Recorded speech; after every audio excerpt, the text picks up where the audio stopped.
আসসালামু আলাইকুম সবাইকে। আশা করি আপনারা ভালো আছেন। মাত্র দুটো উপকরণ দিয়ে এই গরমে প্রাণ জোড়াতে খুব সহজেই বানাবো মজাদার ড্রাগন ফলের আইসক্রিম। যদি আপনারা ড্রাগন ফলের আইসক্রিম না বানিয়ে থাকেন তাহলে অবশ্যই বাড়িতে আজই ড্রাগন ফলের আইসক্রিমটা বানান। তো কথা না বাড়িয়ে চলুন শুরু করা যাক। একটি তাজা ড্রাগন ফল আমি নিয়ে নিলাম।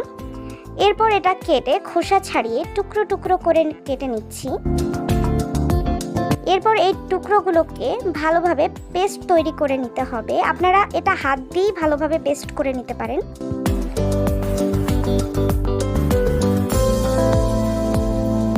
এরপরে চুলায় পরিমাণ মতো দুধ দিয়ে তাতে স্বাদ মতো চিনি মিশিয়ে নিচ্ছি। চিনিটা মেশানোর পর কিছুক্ষণ অনবরত নাড়তে হবে যেন চিনিটা ভালোভাবে দুধের সাথে গুলে যায়। এরপরে দিয়ে দিচ্ছি ড্রাগন ফলের পেস্টটা দেওয়ার পরে ভালোভাবে মিশিয়ে নিতে হবে ও কিছুক্ষণ এটা জাল করে নিতে হবে।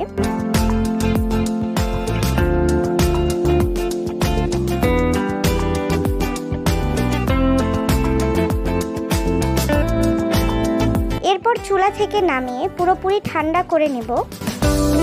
মিশ্রণটি ঠান্ডা হয়ে গেলে তবেই আইসক্রিমের মোল্ডে ঢেলে দিচ্ছি।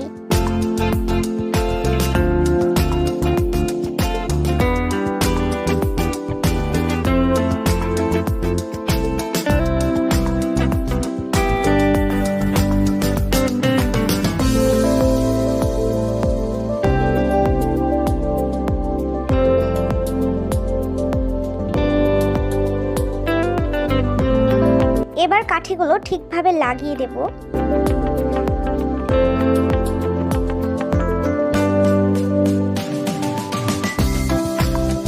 এখন ডিপ ফ্রিজে 9 থেকে 10 ঘন্টা রেখে দিলেই তৈরি আমাদের দারুণ স্বাদের ড্রাগনের আইসক্রিম।